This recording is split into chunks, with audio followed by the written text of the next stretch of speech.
অনেকেই আমাকে বারবার কমেন্ট করে জিজ্ঞেস করছো, দিদি পিরিয়ডস চলাকালীন ওই 5 বিশেষ দিনে আমরা কি পুজো করতে পারবো? শ্রী শ্রী আনন্দমূর্তি বলেছেন, ঋতুস্রাব একটি প্রকৃতির প্রাকৃতিক ক্রিয়া, এতে অশুচি বলে কিছু নেই। ভগবানের সাথে যোগ সাধনায় এর কোনো বাধা নেই। আর বাধা থাকবেই বা কেন? ভরা সবাই দ্রৌপদী যখন অপমানিত হচ্ছিল, তার বস্ত্র খোলা হচ্ছিল, শ্রীকৃষ্ণ তখন অসীম বস্ত্র হয়ে দ্রৌপদীর গায়ে লিপ্টেছিলেন। আর দ্রৌপদী তখন জানা যায় রজস্বীলা ছিলেন।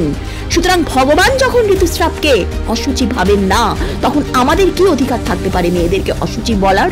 ভগবান ভক্তির ডাকে সাড়া দেন, শরীরের অবস্থাতে নয়। তোমরা পরিষ্কার হয়ে স্নান করে ব্রত পূজা পাঠ করতেই পারো, তবে মন যদি না চায় দেব দেবীকে স্পর্শ করো না।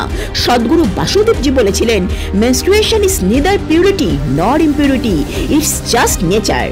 পিরিয়ডস বা ঋতুস্রাব একটি স্বাভাবিক প্রক্রিয়া। বেদ বা উপনিষদে কোথাও ঋতুস্রাব চলাকালীন পুজো নিষিদ্ধ করা হয়নি। আগেকার দিনে মেয়েরা শারীরিকভাবে দুর্বল বা ক্লান্ত বোধ করত বলে তাদের যাতে এই 5 দিন একটু বিশ্রাম হয়, তার জন্যই শাস্ত্র গুরুদেবরা এই বিধান করেছিলেন। কারণ যুগ পাল্টাচ্ছে, তোমরা নিজেদের মানসিকতা মাইন্ডসেটটাকে পরিবর্তন করো। আচ্ছা, তোমাদের কি মনে হয় আমি কি কোথাও ভুল বললাম?